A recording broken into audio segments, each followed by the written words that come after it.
মৰমৰ ছাত্ৰ-ছাত্ৰীসকল, তোমালোক সকলোকে মই মোৰ চেনেললৈ স্বাগতম জনাইছোঁ। যোৱাটো ভিডিঅ'ত তোমালোকে নিম্ন শ্ৰেণীৰ জীৱসমূহৰ মাজত অযৌন প্ৰজননৰ প্ৰকাৰসমূহ পঢ়িছিলা। আজি ক্লাছটোত তোমালোকে উচ্চ স্তৰীয় উদ্ভিদৰ অযৌন প্ৰজননৰ বিষয়ে গম পাবা। ঠিক আছে, গতিকে আমি এতিয়া ভিডিঅ'টো আৰম্ভ কৰোঁ। উদ্ভিদৰ অযৌন প্ৰজননক অংকজ বা আংগিক প্ৰজনন বোলা হয়। এই কথাষাৰ মনত ৰাখিবা। ঠিক আছে, অংকজ বা আংগিক প্ৰজনন কাক বোলা হয়? এতিয়া ইয়াৰ দুই প্ৰকাৰ আছে। প্ৰথমটো হৈছে প্ৰাকৃতিক অংগ প্ৰজনন, যাক আমি নেচাৰেল ভেজিটেটিভ প্ৰপাগেশ্যন বুলি ক'ব পাৰোঁ, আৰু দ্বিতীয়টো হৈছে কৃত্ৰিম অংগ প্ৰজনন, তাক আমি ইংৰাজীত আৰ্টিফিচিয়েল ভেজিটেটিভ প্ৰপাগেশ্যন বুলি কওঁ। ঠিক আছে, গতিকে আমি কেই প্ৰকাৰৰ অংগজ প্ৰজনন পালোঁ উদ্ভিদৰ ক্ষেত্ৰত? উচ্চ স্তৰীয় উদ্ভিদৰ ক্ষেত্ৰত দুই প্ৰকাৰৰ, প্ৰাকৃতিক আৰু কৃত্ৰিম। আজিৰ ক্লাছটোত আমি মেইনলি ফ'কাছ কৰিম প্ৰাকৃতিক অংগ প্ৰজননৰ বিষয়ে। ঠিক আছে, এতিয়া আমি চাই লওঁ তাৰ কি পদ্ধতি আছে। এতিয়া প্ৰাকৃতিক অংগজ প্ৰজননৰ পদ্ধতি কেইবাটাও আছে। তাৰে প্ৰথমটো হৈছে শিপাৰ দ্বাৰা প্ৰজনন। মিঠা আলুৰ ৰূপান্তৰিত কণ্ডাল মূলৰ দ্বাৰা বংশবৃদ্ধি হয়।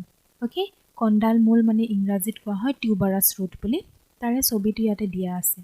অ'কে, এইটো হৈছে এটা ৰূপান্তৰিত মূল কিহৰ? মিঠা আলু।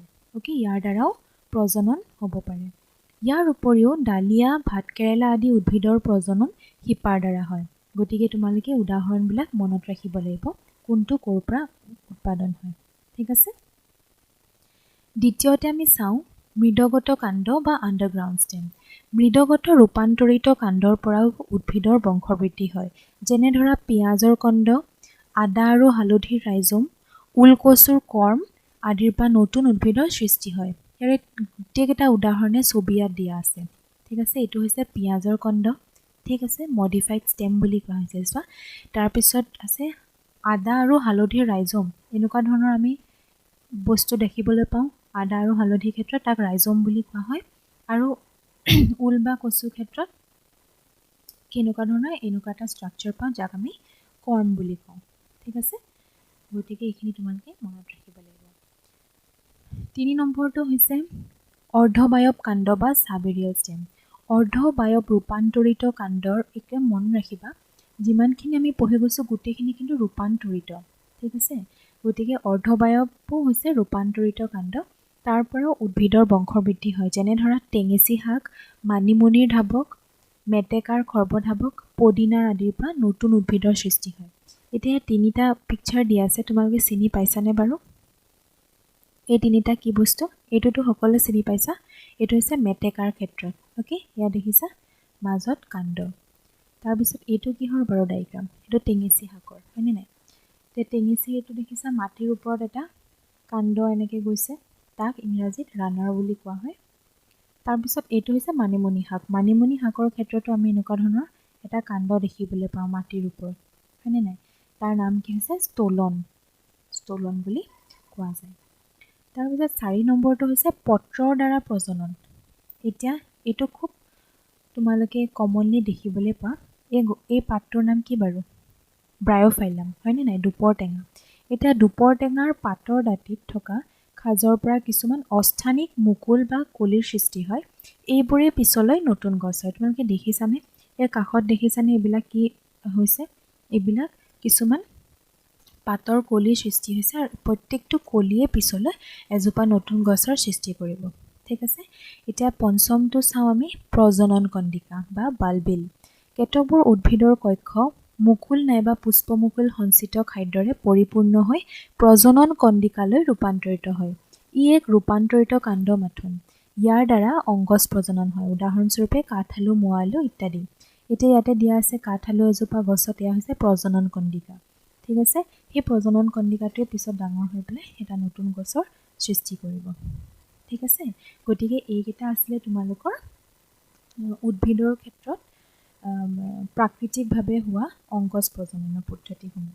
ঠিক আছে, এতিয়া চাবা এটা কথা, অযৌন প্ৰজনন সংঘটিত কৰা অংগবোৰক, এই অংগবিলাক কি কি আছিলে?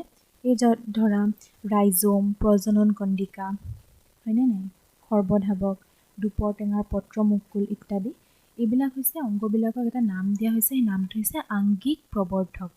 মনত ৰাখিবা, ইংৰাজীত কোৱা হয় ভেজিটেটিভ প্ৰপাগেল বুলি ঠিক আছে ওকে সো এইখিনি আছিলে তোমালোকৰ আজিৰ ক্লাছটোৰ মেইন টপিক মই আশা কৰিছোঁ যে সকলোৱে ভালদৰে বস্তুবোৰ বুজি লৈছা ঠিক আছে এতিয়া যোৱাটো ক্লাছত আমি যিখিনি পঢ়িলোঁ তাৰে এইচএছ ফাইনেলত কিছুমান কুৱেশ্যন আহিছে আমি কুৱেশ্যন কেইটা চাই লওঁ এটা আহিছিল 2016ৰ 1 মাৰ্কৰ কুৱেশ্যন তাত সুধিছিলে মুকুলনৰ দ্বাৰা অযৌন প্ৰজনন কৰা এক কোষী ভেঁকুৰবিধৰ নাম লিখা তোমালোকৰ মনত আছেনে নাই বাৰু কি হ'ব এনসাৰটো মই ইয়াতে লিখিয়ে দিছোঁ এনসাৰটো হৈছে হাইড্ৰা আমি লাষ্ট ক্লাছত এইটো ডিছকাছ কৰিছিলোঁ 2 নম্বৰ সুধিছিলে 2018ত এইটো 1 নম্বৰৰ প্ৰশ্ন আহিছিলে ক্লোন মানে কি মনত আছেনে ক্লোন বা কৃতক এটা চাই লওঁ ডেফিনেশ্যনটো কি হ'ব বাহ্যিকভাৱে আৰু জিনীয়ভাৱে সাদৃশ্য থকা অযৌন প্ৰজননৰ দ্বাৰা সৃষ্টি হোৱা জীৱবোৰক ক্লোন বোলে ওকে যদি তোমালোকৰ এনসাৰ্ছবোৰ কাৰেক্ট হৈছে দেন